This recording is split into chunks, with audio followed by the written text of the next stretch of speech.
So when it comes to lubrication, Stokes and Manistee again had a difference of opinion. Stokes, well, you can oil a Stokes if you want. It seemed like most of the machines that I saw that were from Stokes would have a grease fitting here over the worm gear, and it's got a container under here that gets emptied every so often that fills up with grease or oil. I think oil is better for the gear. The drawback is it's super critical that you keep the oil dripping on there, and it's very messy. So a lot of people, and that's what I did on this machine, I grease it. You can see immediately what the problem with grease is. Grease holds on to the powder, and so it's just inevitable that the seal here is not all that great, and so there is going to be powder that gets in between there. I can't get this closed while I'm recording here, but you get the idea. There's always going to be some powder that gets underneath there, and so it goes into the grease, and then the grease holds it, and so you need to clean that gear periodically, otherwise it gets hard with an amalgam of your product and grease. Over here, the Manistee, they put a drip lubricator directly over the worm gear, and like I said, it's much messier, but it does tend to rinse any of the powder that gets underneath there off.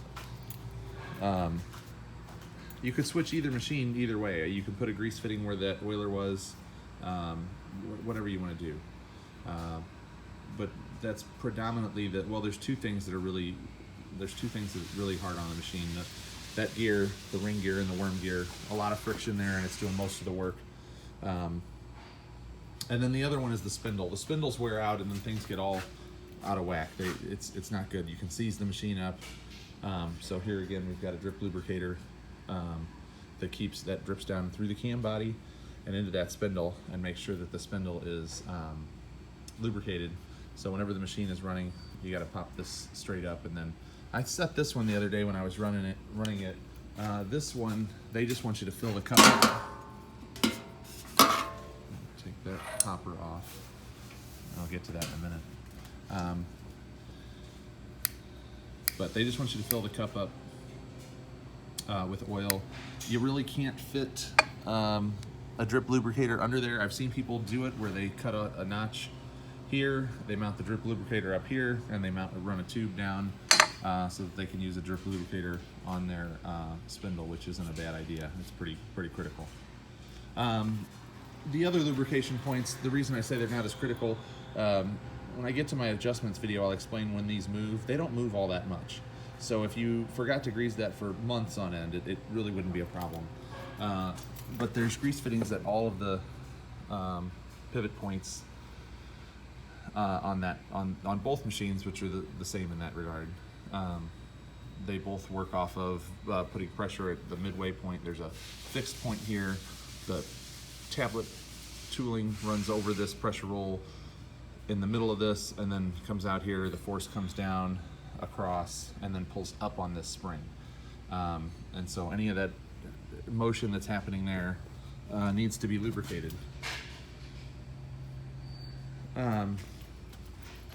There's usually a grease fitting on the motor shift, which needs to be greased depending on how often you change speeds. It's usually very infrequently. You guys will find a speed that you like. Same here. This one you got to pull the little cover up, but there's going to be a grease fitting on the shiv back there. And so yeah, obviously grease fittings on any of that mechanism, those are going to remain grease fittings. There's this one here up underneath that pressure roll there.